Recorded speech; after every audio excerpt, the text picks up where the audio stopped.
আমরা তাদের দাস, তারা আমাদের প্রভু। আমরা বলে দিয়েছিলাম আমাদের প্রভু একজন, তিনি আরশের মালিক আল্লাহ রাব্বুল আলামিন। এই জমিনে আমাদের বন্ধু আছে, কোনো প্রভু নাই। আজও বলতে চাই, এই বাংলাদেশকে যদি কেউ দুর্বল ভেবে আমাদের উপর প্রভুত্ব করতে চায়, আমরা তার চোখ উপড়ে ফেলার জন্য প্রস্তুত।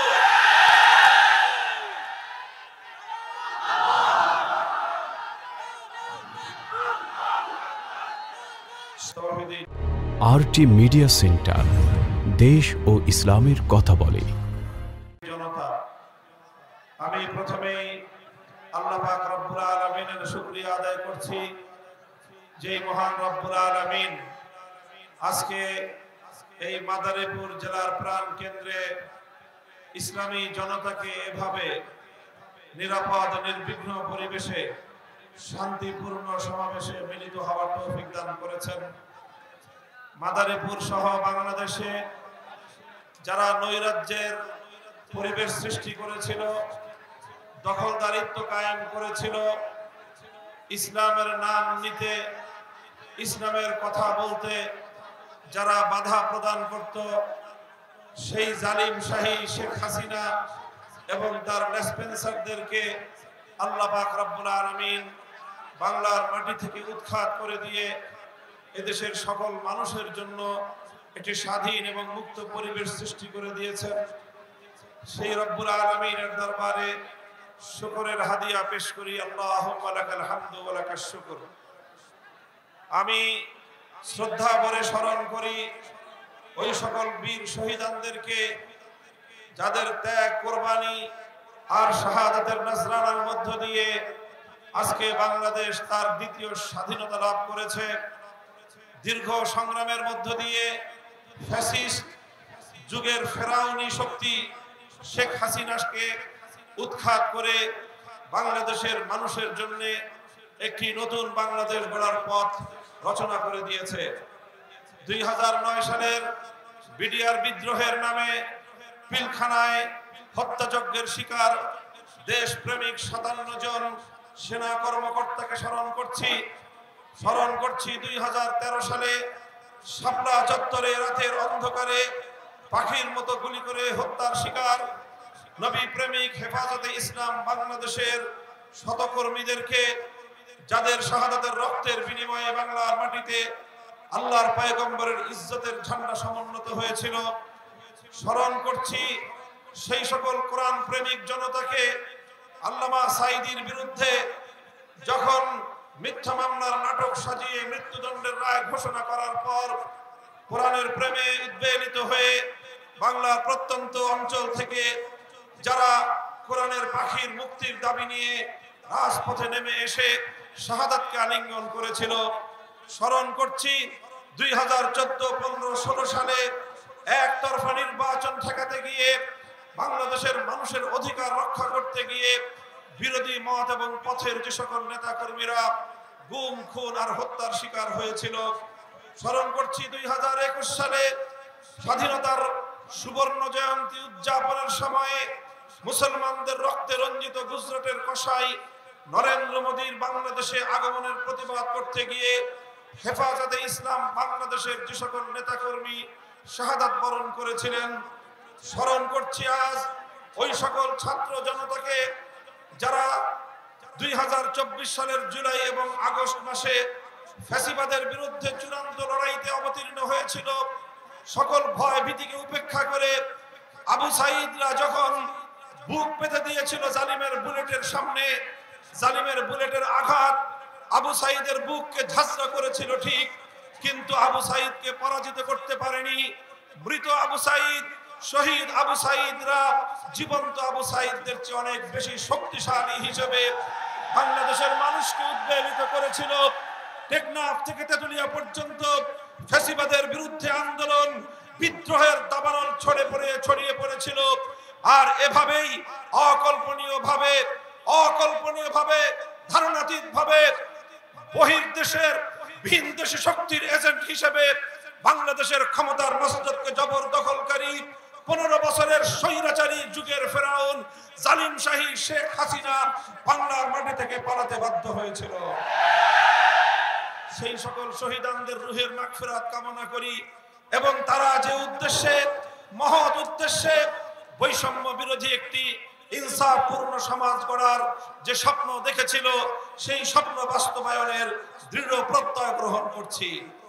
সংগ্রামী সাথী ও বন্ধুগণ, আমি আপনাদেরকে একটি কথা স্মরণ করিয়ে দিতে চাই। স্বাধীনতা অর্জন করা যতটা কঠিন, স্বাধীনতা রক্ষা করা তার চেয়েও বড় কঠিন। বাংলাদেশের মানুষ 2024-এর 5ই আগস্টকে দ্বিতীয় স্বাধীনতা দিবস হিসেবে আখ্যায়িত করেছে। আগস্ট বিপ্লব বাংলাদেশের মানুষের স্বাধীনতার বিপ্লব। আগস্ট বিপ্লব বাংলাদেশের মানুষের মুক্তির বিপ্লব। আগস্ট বিপ্লব স্বৈরাচারী এবং ফ্যাসিবাদের বিরুদ্ধে নিপীড়িত নির্যাতিত জনতার বিপ্লব। আগস্ট বিপ্লব ছিল একটি সুন্দর সুন্দর সমৃদ্ধশালী ইনসাফপূর্ণ বাংলাদেশ গড়ার বিপ্লব। কাজেই আমাদেরকে যে কোনো মূল্যে এই বিপ্লবের সুফল ঘরে তুলতে হবে। যে কোনো মূল্যে এই বিপ্লবকে ব্যর্থ করে দেওয়ার সকল ষড়যন্ত্রকে রুখে দাঁড়াতে হবে। এজন্য আমি অতীতের তিক্ত অভিজ্ঞতা আপনাদের সামনে তুলে ধরতে চাই। 1971 সালের রক্তক্ষয়ী এক মুক্তিযুদ্ধের মধ্য দিয়ে বাংলাদেশ স্বাধীনতা অর্জন করেছিল। বাংলাদেশের সেই স্বাধীনতা শুধুমাত্র 9 মাসের মুক্তিযুদ্ধের ফসল ছিল না, বরং এই স্বাধীন বাংলাদেশের অভ্যুদয় একটি দীর্ঘ সাম্রাজ্যবাদী শক্তির বিরুদ্ধে লড়াইয়ের একটি সফল পরিণাম ছিল বাংলাদেশের স্বাধীনতা। বাংলাদেশ ইতিহাসের এক অনন্য নজির স্থাপনকারী বাংলাদেশ, যে দেশ তিনটি আধিপত্যবাদী সাম্রাজ্যবাদী শক্তির বিরুদ্ধে লড়াই করে নিজের দেশের স্বাধীনতার সূর্য ছিনিয়ে এনেছিল। বাংলাদেশের মানুষের প্রথম লড়াই, প্রথম সংগ্রাম ছিল ব্রিটিশ বেনিয়ার সাম্রাজ্যবাদ বিরোধী শক্তির বিরুদ্ধে। বাংলাদেশের মানুষের ব্রিটিশ বিরোধী সেই সংগ্রামে হাজী শরীয়তুল্লাহ, নিসার আলী ওরফে তিতুমীর রহমতুল্লাহ আলাইহি সহ ফকির মজনু সাহরা, এভাবে বাংলার মাটিতে মুসলমানেরা জিহাদের মধ্য দিয়ে ইংরেজদের বিরুদ্ধে আন্দোলন এবং সংগ্রামের মধ্য দিয়ে বহু শাহাদাতের রক্তের বিনিময়ে ইংরেজ সাম্রাজ্যবাদী শক্তিকে দেশ থেকে বিতাড়িত করেছিল। বাংলাদেশের মানুষের দ্বিতীয় লড়াই ছিল কলকাতার দাদাবাবুদের আধিপত্যবাদী মানসিকতার বিরুদ্ধে এক সংগ্রাম। যখন বাংলাদেশ এই পূর্ববঙ্গের মুসলমানরা যখন মাথা উঁচু করে দাঁড়াবার প্রয়াস চালিয়েছে, এই পূর্ববঙ্গের মুসলমানরা যখন তারা তাদের জীবনের মানের উন্নয়ন ঘটাবার জন্য তারা উদ্যোগ গ্রহণ করেছে, পশ্চিমবঙ্গের সাম্প্রদায়িক রবীন্দ্রনাথ ঠাকুরের নেতৃত্বে বাংলার মুসলমানদের বিরুদ্ধে ষড়যন্ত্র পরিচালিত হয়েছিল। বঙ্গভঙ্গের মধ্য দিয়ে নবাব স্যার সলিমুল্লাহরা যখন এদেশের মুসলমান এবং এদেশের সমাজ ব্যবস্থার উন্নয়ন ঘটাবার প্রয়াস পেয়েছিলেন সাম্প্রদায়িক শক্তি নিয়ে, তখন রবীন্দ্রনাথরা সহিংস আন্দোলনের মাধ্যমে এদেশের মানুষকে দাবায় রাখবার চেষ্টা করেছিল। 1947 সালে আমরা কলকাতার আধিপত্যবাদ থেকে মুক্তি লাভ করে স্বাধীন বাংলাদেশ তৈরির প্রেক্ষাপট রচনা করেছিলাম। এরপর 1971 সালে চূড়ান্ত লড়াই করেছিলাম আমরা পশ্চিম পাকিস্তানের খান পাঠানদের বিরুদ্ধে। আমরা যেভাবে ব্রিটিশ বেনিয়াদের আধিপত্য মানি নাই, আমরা যেভাবে কলকাতার দাদাবাবুদের আধিপত্য মানি নাই, একইভাবে আমরা পশ্চিম পাকিস্তানের খান পাঠানদের আধিপত্য মানি নাই। আমরা পশ্চিম পাকিস্তানিদেরকে বলেছিলাম, আমরা তোমাদের ভাই, তোমরা আমাদের ভাই।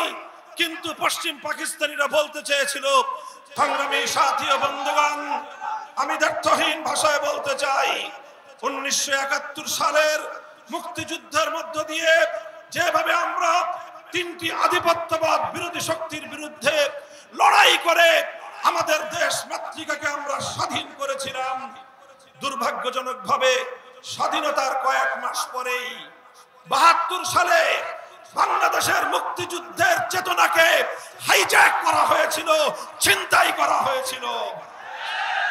দেশের মানুষের সেন্টিমেন্ট, দেশের মানুষের অভিপ্রায়, দেশের মানুষের চাহিদার বিরুদ্ধে একটি ভিনদেশী রাষ্ট্র শক্তি আমার বাংলাদেশের উপর একটি তাদের দেশের এজেন্ডা বাস্তবায়ন করার জন্য, তাদের দেশের এজেন্ডা বাস্তবায়ন করার জন্য একটি প্রেসক্রিপশনের মাধ্যমে ৭২-এর সংবিধান বাংলাদেশের মানুষের কাঁধের উপর চাপিয়ে দিয়েছিল। আজ সময় এসেছে ৭২-এর সেই সংবিধান, ৭২-এর মুক্তিযুদ্ধ বিরোধী চেতনাকে বঙ্গোপসাগরে ভাসিয়ে দেওয়া। আমরা স্পষ্ট ভাষায় বলতে চাই, ৭১-এর চেতনাকে যারা হাইজ্যাক করেছিল, ২০২৪ সালের দ্বিতীয় স্বাধীনতাকেও সেই শক্তির দোসররা আবার ছিনতাই করার জন্য মাঠে নামার চেষ্টা করছে। ওই অপশক্তির বিরুদ্ধে আমাদেরকে সোচ্চার থাকতে হবে, তাদেরকে রুখে দাঁড়াতে হবে, তাদের বিরুদ্ধে ঐক্যবদ্ধ সংগ্রাম গড়ে তুলতে হবে। শেখ হাসিনা ৫০ বছর পর্যন্ত বাংলাদেশের মানুষের বিরুদ্ধে প্রতিশোধের রাজনীতি করেছে। বাংলাদেশের মানুষকে ডিভাইড এন্ড রুল, ভাগ করো আর শাসন করো নীতিতে বাংলাদেশের মানুষকে শাসন নয়, শুধু সে শোষণ করেছিল। আজ ২০২৪ সালে শেখ হাসিনার সেই ভাগ করার, বিভাজনের রাজনীতিকে প্রত্যাখ্যান করে ছাত্র জনতা রাজপথে অভূতপূর্ব ঐক্য তৈরি করেছিল। এই ঐক্যই ছিল শক্তি, এই ঐক্যই ছিল প্রেরণা। এই ঐক্যের মাধ্যমেই ৫ই আগস্টের এই ঐতিহাসিক অভ্যুত্থান সফল হয়েছে। আমরা দেখেছি স্কুল, কলেজ, ভার্সিটি থেকে ছেলেরা যেভাবে রাজপথে নেমে এসেছে, একই সঙ্গে আলিয়া মাদ্রাসা, কওমি মাদ্রাসার ছাত্র জনতা সকল ভেদাভেদের দেয়াল গুড়িয়ে দিয়ে রাজপথে এসে হাতে হাত মিলিয়ে টেকনাফ থেকে তেতুলিয়া পর্যন্ত বৈষম্যের বিরুদ্ধে তারা মানব প্রাচীর গড়ে তুলেছিল।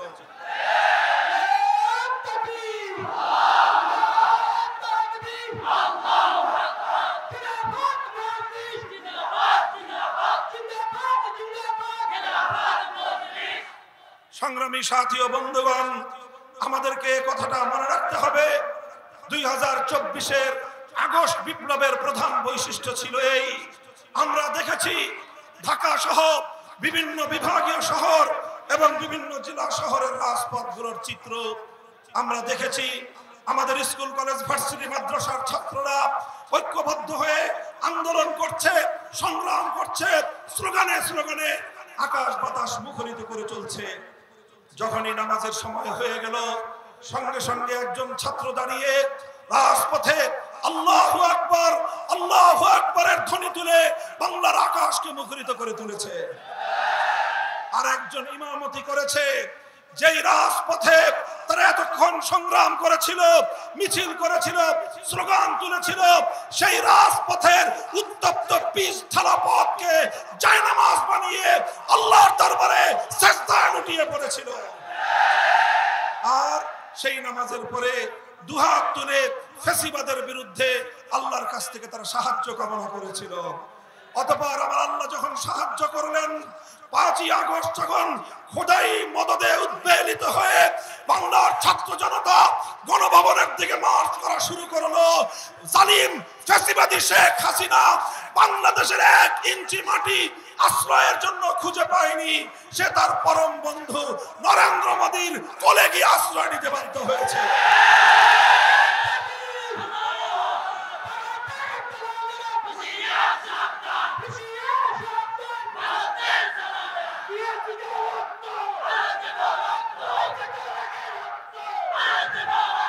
সংগ্রামী সাথী ও বন্ধুগণ,